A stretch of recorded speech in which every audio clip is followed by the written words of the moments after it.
Amigos televidentes, un gusto de saludar, darle la bienvenida a don César Augusto Dávila, director del diario El Hermanón. ¿Qué tal? Mucho gusto. Muy buenas noches, Rafael. Buenas noches también a nuestros amables televidentes que nos hacen el honor de permitirnos entrar en sus hogares. Tenemos un primer tema que es el de la libertad de expresión, sí, para un periodista que ha visto tanto y ha viajado ese tanto. Es el tema que motiva nuestra presencia en la historia. Es el tema por el cual hemos emprendido esta dura lucha por la subsistencia y por los principios democráticos que norman la vida civilizada del hombre. Desde los primeros tiempos, el hombre que levantó su voz de protesta intentó ser acallado, muchas veces con la prisión, el exilio y la muerte.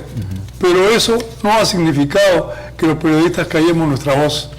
Una observación sociológica moderna dice que todos los gobiernos por principio son enemigos de la libertad de prensa, y lo explica cínicamente diciendo, porque a nadie le gusta que cuando va a cometer un acto ilegal surja un periodista que diga, ya te vi, ahí está, esa es la falla. A nadie le gusta. Pues seguirá no gustándoles, pero eso no va a impedir que los periodistas sigamos siendo testigos de la historia. Así es. Por ejemplo, hace poco se entabló una querella contra el periodista Luis Mego, porque reveló unas fotografías de la hija de Gregorio Santos, del presidente Cajamarca. Y este caso, pues, de la forma más correcta, se archivó. También recordamos al periodista Paul Garay, cuando él se enfrenta y presenta una serie de documentos contra un fiscal provincial. También su caso se archivó.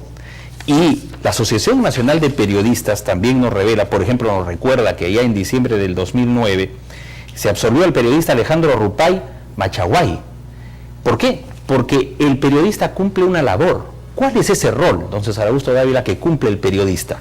El periodista es un hombre que está obligado a ser la voz del pueblo. Eso es lo que nos otorga el poder ideal que tenemos, que somos la voz de los que no tienen voz y los derechos de quien no puede defenderse. Si no existiéramos los periodistas, ¿qué cosas más ocurrirían con la pobre gente que no tiene cómo defenderse? Gracias a nuestra voz y a nuestro sacrificio, a veces al riesgo que corremos en este oficio tan hermoso que nos eleva el espíritu, es que estamos en el camino y vamos a seguir estando. Yo te felicito por esta condecoración que acaba de otorgarte la vida con esta querella, que es la primera que sufres en tu carrera. Correcto. Y siempre somos cuidadosos porque siempre lo hemos planteado las cosas con documentos. Y nosotros con documentos hemos venido mostrando un caso. Señor Bartelmes dice, no, que en el tiempo hay una campaña. Acá no hay campaña. El caso tiene para largo. Cuando el caso se denunció, este caso lleva registros públicos. Se invitaron a los actores. Los actores nos decían, sí, ya vamos a ir, enviaban emisarios, vamos a tomar un café, a almorzar, vamos aquí, ya te voy a pasar una ayuda de memoria. Nunca entregaron. Solo estaban ganando tiempo. Cuando esto ya llega a las manos de la Procuraduría, llega a las manos de la Fiscalía, nosotros teníamos que hacer el seguimiento. Y nosotros como periodistas cuidamos y guardamos nuestras fuentes. Aún así, cuando aparecen nuevos vecinos, vienen y nos entregan documentación, nosotros también invitábamos nuevamente a las personas. Ellos, bien, gracias, porque se sienten en una burbuja, se sienten en una nube muy especial, se sienten en el poder económico, el poder político, los contactos de los alcaldes, en fin. Entonces, veníamos haciendo el seguimiento. ¿Eso es fiscalización o no es fiscalización? Es el ejercicio del periodismo como profesión rectora de la vida social. Los periodistas no solo somos testigos de la historia, no somos unos testigos impávidos, inermes, impasibles ante lo que ocurre. Somos testigos opinantes, testigos protestantes cuando se debe protestar y testigos valerosos cuando hay que afrontar la dureza de los hechos. Así es, acá hay conceptos importantes. Por ejemplo, la libertad de expresión e información es un solo derecho. La diferencia que existe entre una y otra es la misma que existe entre noticia y opinión. La información, más que a la expresión, se le impone constitucionalmente el requisito de la veracidad. ¿Era veraz o no era veraz esta venta? ¿Era veraz o no era veraz la cantidad de dinero por metro cuadrado?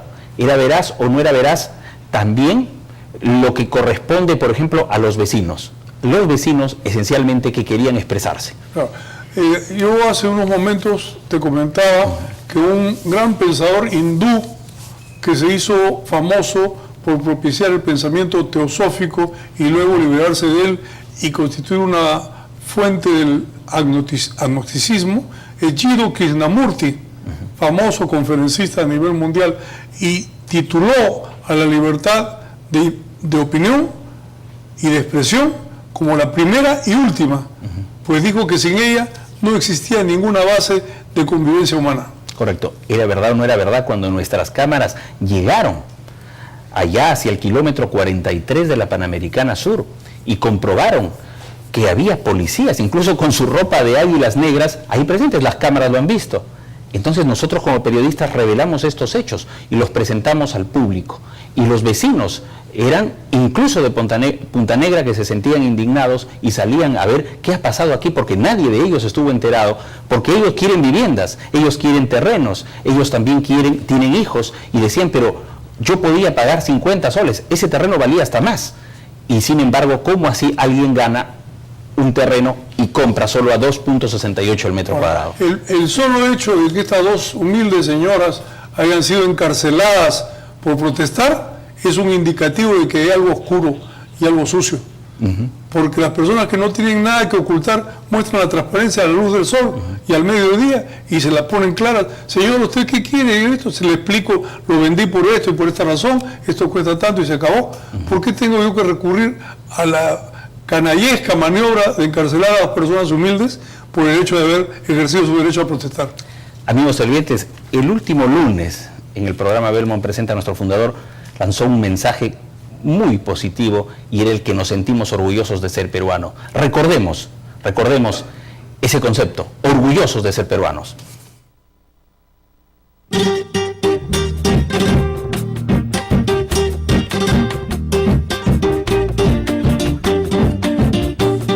Soy Cecilia de Jesús María y me siento orgullosa de ser peruana. Soy Juan de San Miguel y me siento orgulloso de ser peruano. Soy Florinda de Piura y me siento orgullosa de ser peruana. Yo me llamo Carlos Alberto Briceño Carmen y me siento orgulloso de ser peruano. Soy Silvia de Arequipa y me siento orgullosa de ser peruana.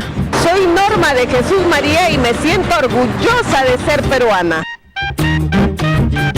RPC Televisión, orgullosos de ser peruanos. Qué importante sentirse orgullosos.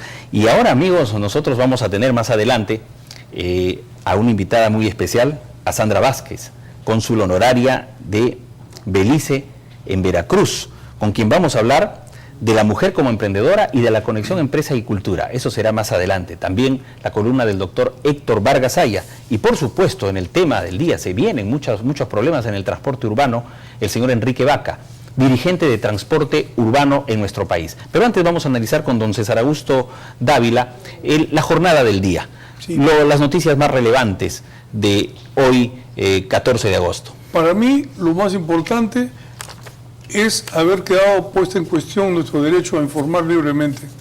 Y lo digo con el cariño que le tengo a mi profesión, porque sin eso no estaríamos aquí ni estaríamos al frente de un programa. Hace mucho tiempo que el Perú se ha distinguido, y me honro en citarlo, yo que he viajado por cuestiones de mi oficio, el Perú se ha caracterizado por la honestidad y la probidad de los señores jueces que han absuelto a numerosos periodistas querellados por estas personas que pretenden ocultar sus manejos. Bien, amigos televidentes, hay más también en el programa y lo presenta el diario El Hermanón, ese diario tan querido, ese diario que usted lo tiene al día ahí frente a su computadora cuando ingresa con www.elhermanon.com y destaca una noticia importante, el levantamiento de la huelga médica. Vamos a ver en pantalla, ahí lo tenemos, huelga médica nacional fue levantada. Bueno, esto ha sido de madrugada porque la reunión se extendió mucho desde la asamblea de ayer. Claro, esto en realidad es un triunfo de la buena negociación por la que hemos abogado largamente, no solo en El Hermanón, sino en este programa. Hemos tratado de incentivar a ambas partes en conflicto a que se sienten a negociar en vez de ir a las manifestaciones violentas y las represiones a palos que no curan a nadie y pueden lesionar a algunas personas. Entonces finalmente se han entendido como se entienden las personas, hablando, conversando, planteando y negociando. No hay otra forma. Ahora, se trata de solo una suspensión, ¿verdad? Quiere decir que dentro de un mes las cosas, si es que no caminan en lo que han firmado, pues se podría reanudar. Bueno, es un indicio positivo, porque a veces las grandes negociaciones, los tratados internacionales incluso, se inician con buenos gestos de buena voluntad, intercambio de embajadores, suscripción de pactos eventuales o momentáneos o propicios, y luego culminan en una buena celebración de amistad. Otra de las noticias ha sido el del paro de controladores aéreos. Sí. Es decir, de una manera urgente se ha tenido que convocar a otros para reemplazar, porque es un asunto muy delicado. Los controladores aéreos desarrollan una función vital. Sí, yo he estado largamente vinculado al trabajo de aeropuertos, y por eso te puedo decir que lo usual cuando se produce este conflicto es la convocatoria a técnicos de la FAP, que empiezan a operar de emergencia a los equipos, pero es un riesgo muy grande, porque el controlador aéreo cumple una función delicadísima y sofisticada en manejar el tráfico aéreo. Son como pistas en el cielo, unos aviones aquí, otros acá, que van encontrando su turno para aterrizar. Un solo dato erróneo puede ocasionar una catástrofe indecible. Entonces, llegar a estos extremos también demuestra que las personas al frente de Corpa, Corporación Peruana de Aeropuertos Comerciales, no han tenido la muñeca, el pulso necesario para llegar a un buen término de negociación. Los controladores aéreos son un personal muy bien pagado, porque es muy seriamente entrenado y porque está muy capacitado para realizar la delicada función que cumple. Entonces no se puede negociar con ellos, no sé, como si fueran cargadores, y darle un empujón y decirle quítate aquí. Eso no se puede. Entonces, el llegar a eso demuestra que hay ahí una falta de manejo, y quizás estamos asistiendo a una noche que presagia un amanecer de cambios también en esa corporación. Así es. Y la noticia política, por supuesto, ha sido la instalación de la Comisión Permanente del Congreso de la República. ¿Qué función realmente cumple la Comisión Permanente? Tiene más de 25 congresistas.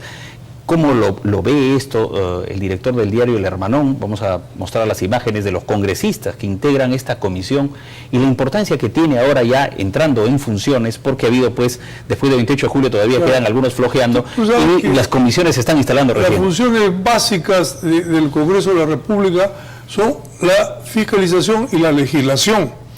Entonces no se puede llegar a una legislación correcta, ordenada y democrática si no se ha fiscalizado previamente, porque si no sería aceptar en bloque propuestas o tumultos o gritos, y entonces llegaríamos a un primitivismo, ¿no? Entonces no sé qué calificativo o qué buenas acciones tengan las personas que están presidiendo estas comisiones, pero hay algunas figuras cuestionables por su pasado reciente, ¿no? Esperemos pues que eso se solucione de alguna manera. Y en el ámbito internacional, que será materia más adelante de dar una ampliación, porque todas las redacciones de los periódicos, y desde aquí saludar y sobre todo expresar las condolencias, porque fallecieron 2 periodistas entre las 278 personas que han muerto en Egipto. Así es.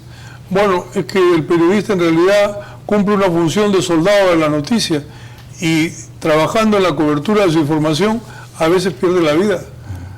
Y yo te podría decir que desde el día que un joven asume la vocación periodística como su manera de existir, en realidad está empeñando la vida, porque no solamente es que la pueda perder en un tumulto de estos, sino que va a consagrar su vida a pasar por una profesión que no es altamente remunerada, ni es un camino hacia la fortuna. Es una profesión llena de aventuras, a veces de sinsabores, de malentendidos, de querellas, como es tu caso, ¿no? Pero es una cosa hermosa a la que uno consagra la vida con amor. Estamos viendo en imágenes la noticia que será portada mañana en todos los diarios del mundo seguramente, por lo acontecido en Egipto. Más de 278 personas fallecidas, más de 1.493 heridas. ¿Por qué? Por un problema político. Hosni Mubarak cae y aparece un gobierno con una elección, hay un proceso de transición, gana Mursi, de los hermanos musulmanes. Pero de ahí viene un golpe prácticamente militar que lo saca del gobierno. Claro. Y la gente sale a buscar a Mursi, a reclamar por él.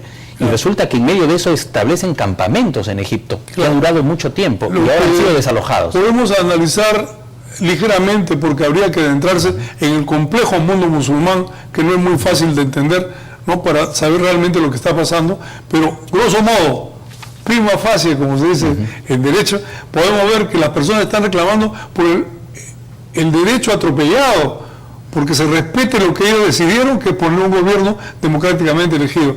Y la fuerza bruta ha impedido, ha retirado ese gobierno y se ha instalado así por la fuerza bruta, ¿no? La fuerza, el derecho de las bestias, como decía Cicerón. Correcto. Y ya en el ámbito nacional, para terminar nuestro análisis del día, como lo hace Habla el Pueblo y el diario El Hermanón, está aumentando la cantidad de propuestas por una asamblea constituyente. En Chile ya hay voces que piden una asamblea constituyente. Incluso dicen, gobernó la concertación 20 años y bueno, el país no ha avanzado mucho, tienen una serie de problemas. En Ecuador también se hizo una asamblea constituyente hace poco. Y ahora, en Venezuela, la oposición pide una asamblea constituyente.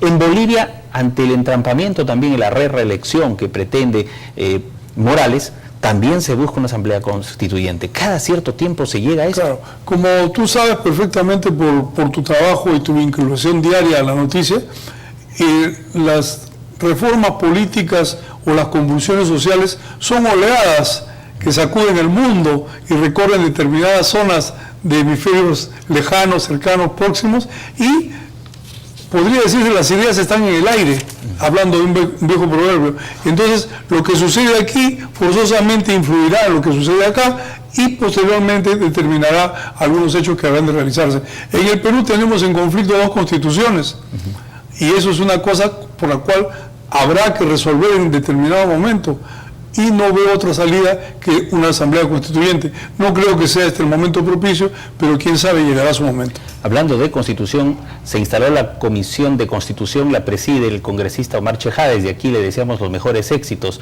en su función, y él tiene conceptos muy claros de lo que debe haber en el Perú.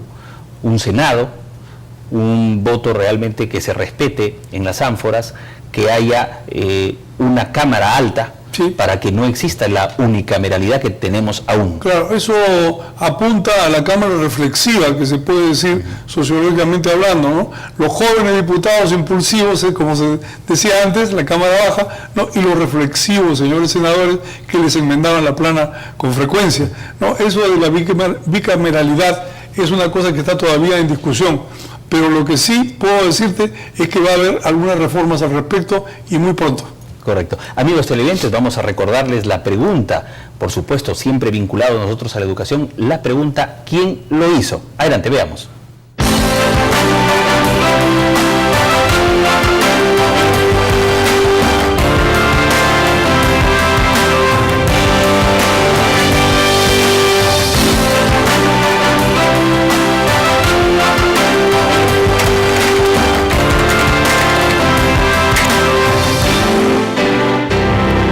Programa Habla el Pueblo, amigos televidentes, y después de la pausa, Sandra Vázquez, ciudadana mexicana, cónsul honoraria de Belice en Veracruz, presidenta de la Asociación de Mujeres Empresarias, estará con nosotros para desarrollar un tema muy importante, el del rol de la mujer en la empresa y también la conexión que ella va a establecer entre empresa y cultura, algo tan necesario para desarrollar a nuestros pueblos. Regresamos con ella.